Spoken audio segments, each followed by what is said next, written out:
두려울 때 어떻게 하면 될까요? 바로 호흡을 의식하는 것입니다. 호흡은 삶의 에너지와 연결되어 있습니다.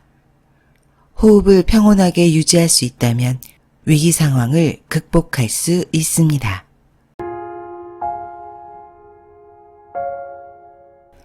건강한 지식을 함께하는 세이버스입니다.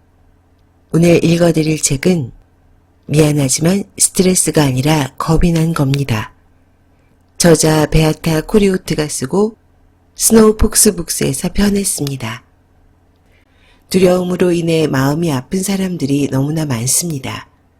매년 항우울증 약은 660만 건이 처방되고 있으며 이것은 국민 8명 중 1명입니다.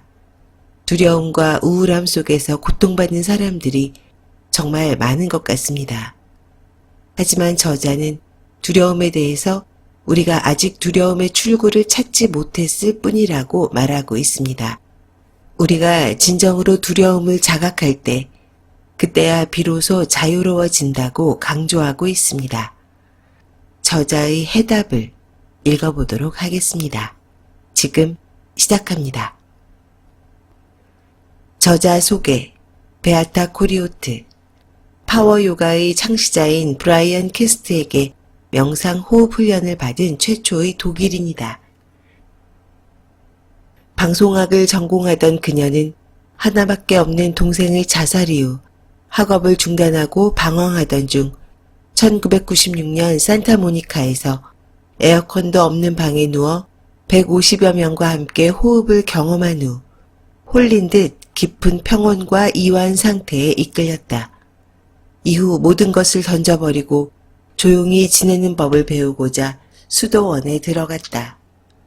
이 책은 그 누구든 두려움에서 벗어나 스트레스와 영원히 작별할 수 있는 가장 정확한 것을 보여줄 것이다. 이제 본문의 일부를 읽어드리겠습니다. 나는 얼마 전 동생을 잃었다. 그 아이는 스스로 목숨을 끊었다. 내 몸의 한 부분이 뚝 하고 떨어져 나간 것만 같았다. 나는 동생을 따라가고 싶었다. 하지만 주사위는 던져졌다. 동생은 죽었고 내 부모님을 하나 남은 자식마저 잃은 사람으로 만들고 싶지 않았다. 나는 살기로 했다. 죽음조차 두렵지 않다면 더는 잃을 게 없다.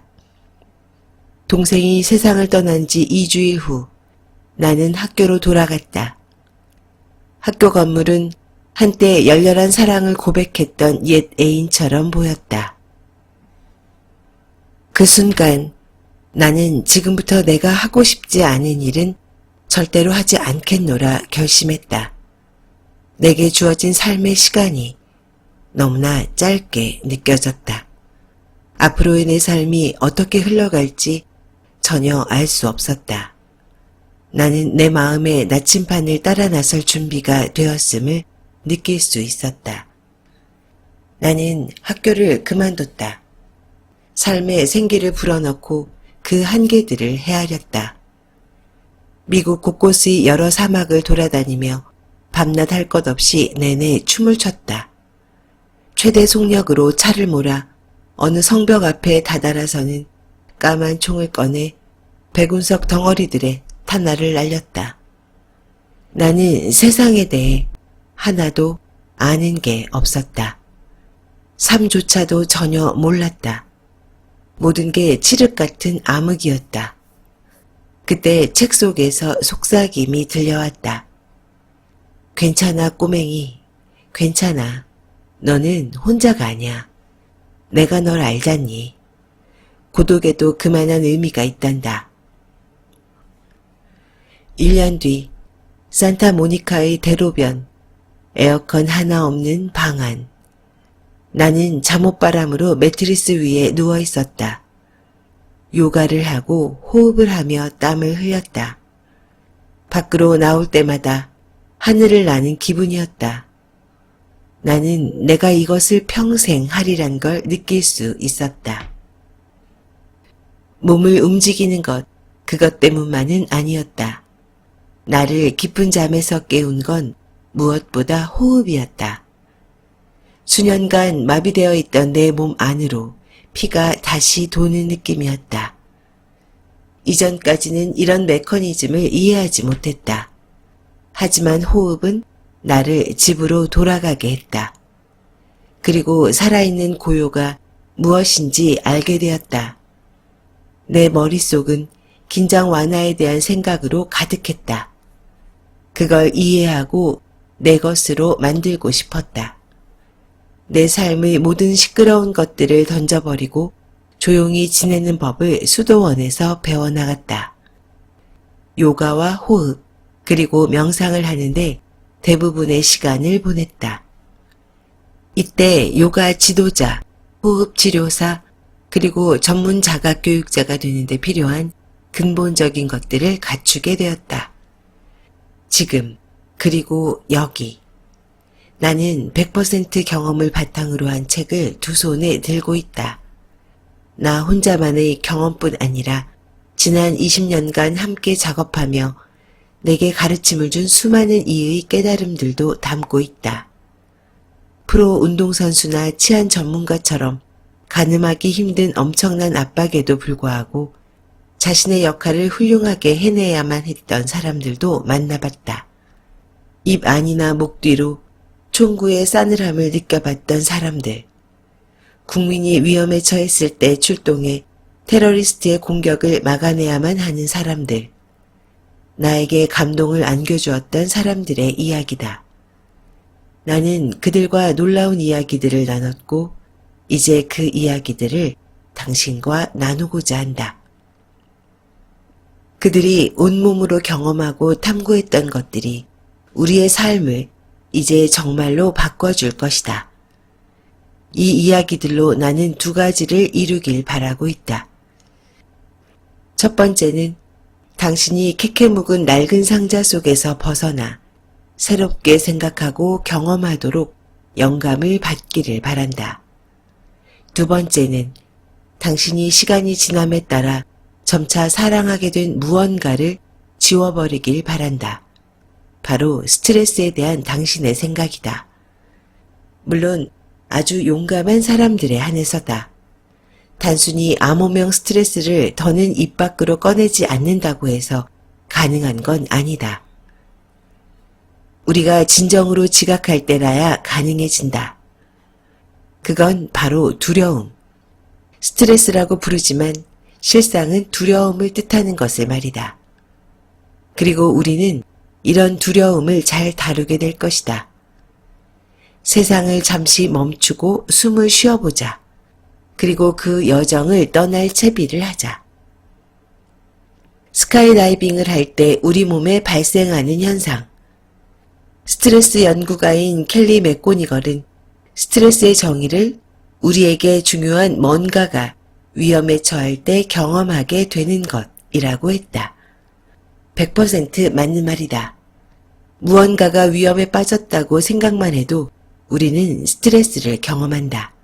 사실 여부는 중요하지 않다. 그저 믿고 있는 생각에 대한 즉각적인 반응이다. 독일의 신경학자이자 명상 연구가인 브리타 첼은 스트레스는 개인이 가진 자원이 충분하지 않을 때의 감정이다 라고 표현했다. 이 표현에 따르면 스트레스는 어떤 자극에 대한 심리적 혹은 신체적 반응이다. 동시에 그로부터 유발된 괴로움과 고통을 의미한다. 따지고 보면 스트레스는 삶과 관련된 모든 것에 해당한다. 스트레스가 오래되면 건강을 해친다고 사람들은 줄곧 믿어왔다. 맞는 말이지만 몇몇 경우에 한해서다. 요즘에는 이런 믿음과 정반대의 결론을 도출해내는 연구가 점점 많아지고 있다. 신체에 미치는 스트레스의 영향은 세포를 새롭게 만들어내고 주요 단백질들을 생성시키며 면역체계를 강화한다는 것이다. 인간 내면에 미치는 스트레스 경험은 앞으로의 삶에 정신적으로 더 나은 방어 능력을 갖추게 하고 더 끈끈한 인간관계를 맺고자 하는 데 있어 긍정적인 효과를 가진다는 것이다. 스트레스는 혈관을 수축시키고 이로 인해 여러 혈관 질환이 발병한다고 우리는 믿어왔다. 하지만 최근 연구들에 따르면 이런 현상은 스트레스가 해롭다고 믿는 사람들에게만 나타났다. 스트레스는 힘든 상황에서 오히려 힘을 준다고 확신하면 혈관은 계속해서 잘 뚫린 상태를 유지한다는 것이 여러 실험을 통해 입증되고 있다. 심장은 계속해서 벌렁벌렁하지만 우리가 기쁨, 호기심, 용기 등으로 가득할 때와 똑같은 호르몬이 분출되는 것이다. 스카이다이빙을 예로 들면 극한 운동을 좋아하는 사람과 그렇지 않은 사람 모두 높은 곳에 섰을 때 아드레날린과 코르티솔이 발생한다. 이런 현상이 스트레스로 인한 것인지 아니면 극도로 행복한 상태여서 발생한 것인지는 오로지 개인의 판단에 달려있다. 스트레스 반응은 긴장 이완에 직접적인 영향을 미치고 심장도 강하게 만든다. 최고의 희소식. 현재 12살이 된 딸아이는 매운 과자를 선호한다. 이런 선호 성향은 아이의 삶에 큰 영향을 미치지 않는다. 얼마나 선호하는가는 전혀 중요하지 않다.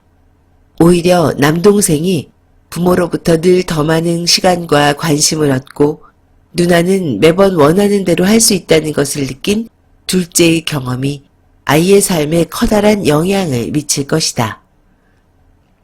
나는 더 많은 시간과 관심이 필요해.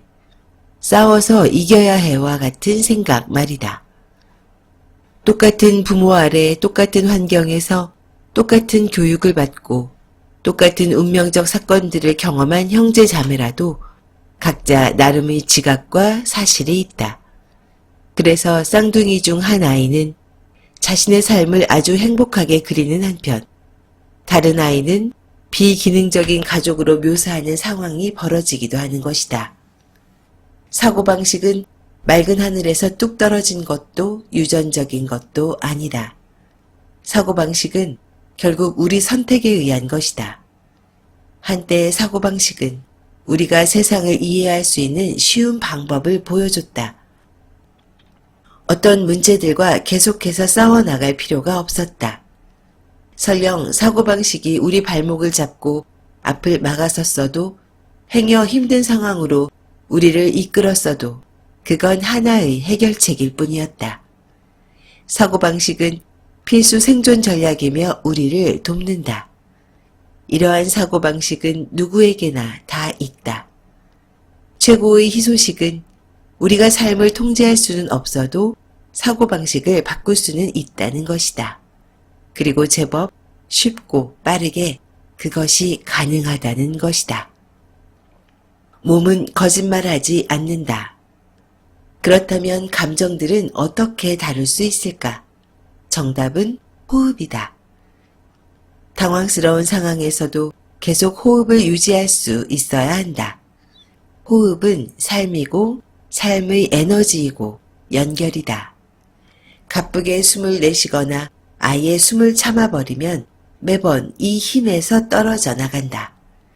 지금 당장 필요한 힘을 더는 쓸 수 없게 된다. 힘든 순간에도 호흡을 그대로 흐르도록 내버려 둘 수 있는 사람은 위기 상황에서도 자신을 자유롭게 만들 뿐만 아니라 경험도 쌓는다. 인간은 의식적으로 삶의 에너지에 영향을 미치며 삶이 갖는 신비로움에 천천히 다가가는 유일한 존재다. 그런 인간에게 호흡 훈련은 감수성 훈련의 중심이고 출발점이다. 영성과 관련된 대표적인 전통들 역시 의식적 호흡을 가르친다. 마음 챙김을 통해 호흡의 주의를 기울이고 본연의 몸과 감정 그리고 숨어있던 느낌들에 의식적으로 더 깊이 다가간다. 무엇보다 호흡을 통해 자신의 삶에서 자기 역할을 이해해 나간다. 원하지 않은 일들을 계속 경험하고 신체적인 제약이 뒤따르며 자신이 그런 상태에 다시 놓여 있다는 것을 알아차리지도 못한다. 다시 들숨과 날숨에 문제가 생기고 숨이 차거나 몸은 한껏 긴장되기 시작한다. 경직과 공포가 우리의 정신을 구석에 처박아 버린다. 고통스러운 상황과 맞닥뜨렸을 때 저마다 호흡법은 다르다. 숨이 가빠지는 사람도 있고 아예 숨을 참아버리는 사람도 있다. 이것은 긍정적인 상황에서도 비슷하다. 사실 우리는 통제되지 않는 아이 때부터 통제할 것을 종용받아 왔다. 저항으로 가득 차 여기저기 막혀버린 몸을 갖고 있다. 이것들은 언젠가 신체적 고통이나 질환, 감정 폭발, 삶의 위기 같은 모습으로 드러날 것이다. 몸은 거짓말하지 않는다. 나는 살면서 순식간에 완전히 자유롭게 편안하게 호흡할 수 있는 사람을 거의 보지 못했다. 극소수의 사람만이 그렇게 할 수 있으니까. 나 역시 수년간 연습하면서 터득할 수 있었다. 우리는 자신의 삶에 에너지를 불러오는 다양한 것에 등을 돌린다. 더 깊이 호흡할수록 많은 걸 느끼기에 오히려 두려워한다. 완전한 작별. 두려움으로 가득한 의식 상태에서 완전히 벗어나려면 의지가 함께해야 한다. 나도 알고 있다. 이게 얼마나 용기가 필요한 일인지 말이다. 하지만 근심이나 두려움의 패턴을 깨부수고 지금껏 익숙하지 않은 무언가를 하는 데는 언제나 용기가 필요하다. 용기가 없다면 아무것도 바뀌지 않는다. 지금 당신에게는 삶을 변화시킬 힘이 있다. 견디기 어려운 심리적 압박 상태에서도, 서글픈 상태에서도 당신은 자신을 즐겁게 할 수 있다. 두려움 한가운데 있을 때야말로 당신은 이 말을 기억해야 한다. 멈춰. 나는 내가 잘 지내길 바래. 진정한 결심은 그 자체로 지금 당장 시작될 변화 과정의 도화선이 된다. 자신의 삶에서 중요한 결정을 내린 때를 기억해보자. 마지막이 언제였는지 기억하는가? 완전히 무언가를 바꿔버렸던 결정의 순간이 있는가? 내 안에 어떤 확고한 결정의 순간이 떠올랐을 때의 기분을 기억하는가? 진실은 불현듯 아주 명확해지고 더는 숨길 수 없게 된다. 내면에서의 작별이 완전한 작별이다. 조그마한 기회로 가득 찬 완벽한 놀이터. 우리가 한계를 넘어서고 감당하지 못했던 영역으로 들어서면서부터 변화는 시작된다. 성공하면 이 감정에 대한 신뢰가 기하급수적으로 늘어난다. 하지만 반드시 냉혹하게 어려움의 문턱 끝까지 다다르고 그걸 넘어서야만 신뢰를 얻을 수 있는 건 아니다. 우리는 지금까지 여러 차례 시련 속에서 살아남는 경험을 해왔다. 견뎌내고 오직 스스로 우뚝 서는 경험을 해왔다. 이전의 위협적인 경험을 이겨내며 성공담을 쓰고 있다. 이제 두려움에서 도망치는 날들은 지나갔다.